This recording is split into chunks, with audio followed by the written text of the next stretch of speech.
Նիկոլ Փաշինյանը դիմել է դատարան, համարում է, որ մեր հրապարակման մեջ կա զրպարտություն, բայց իրականում ոչ թե դա զրպարտություն է, այլ հարցադրումներ են հռետորական հիմնականում, իր ոճի մեջ, իր գրառումների տրամաբանության մեջ իրեն ոնց որ ասած արձագանքել է այդ հեղինակը, որի նյութը մենք հրապարակել ենք, ընդ որում դա,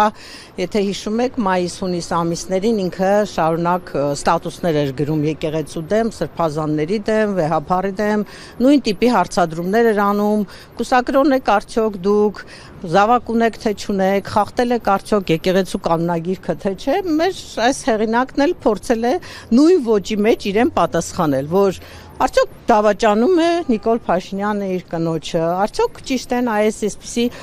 տեղեկությունները, ասեկոսեներ, ինքն էլ էր, չէ, ինչ որ ասեկոսեներ հրապարակում իրականում, մենք էլ մեր հեղինակն էլ փաստորեն այդ նույն ոճի մեջ իրեն արձագանքել է։ Բացի այն, որ այդտեղ չկա որևէ պնդում, որևէ տեղեկատվություն հստակ, որի համար ինքը դիմել է դատարան, դա նաև բխել է իր վարքագծից։ Ինքը դրել է քննարկման առարկա սրբազանների, հոգևորականների անձնական կյանքը, ներքին կյանքը, բայց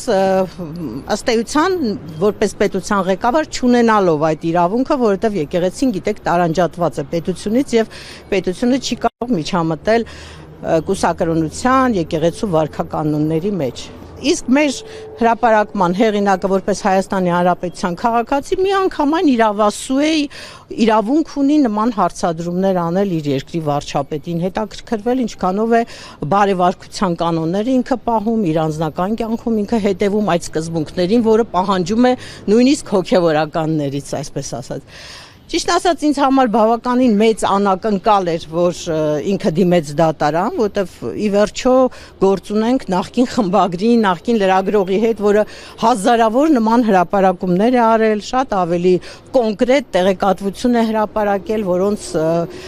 հիմքերը չի ունեցել, ապացույցները չի ունեցել, եթե դուք հիշում եք, ինքը տարիներ շարունակ ազգային ժողովի ամբիոնից հնչեցնում էր օդից կախված լուրերի համաձայն եւ լիքը տեղեկություններ էր հրապարակում, որի համար իրեն դատի չէին տալիս ըստ էության, իսկ ինքը փաստորեն պատրաստ է պատերազմ հայտարարել լրատվամիջոցներին եւ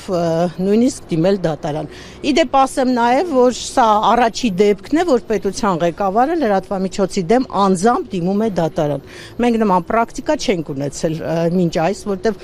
մեր պետության ղեկավարները համարել են, որ անհավասար պայմաններ են։ Չի կարող պետության ղեկավարը դիմել դատարան եւ պարտվել զուտ այն առումով, որ մենք գիտենք, թե մեր դատարանները ինչքան կախյալ վիճակում են, ինչքան անազատ վիճակում են։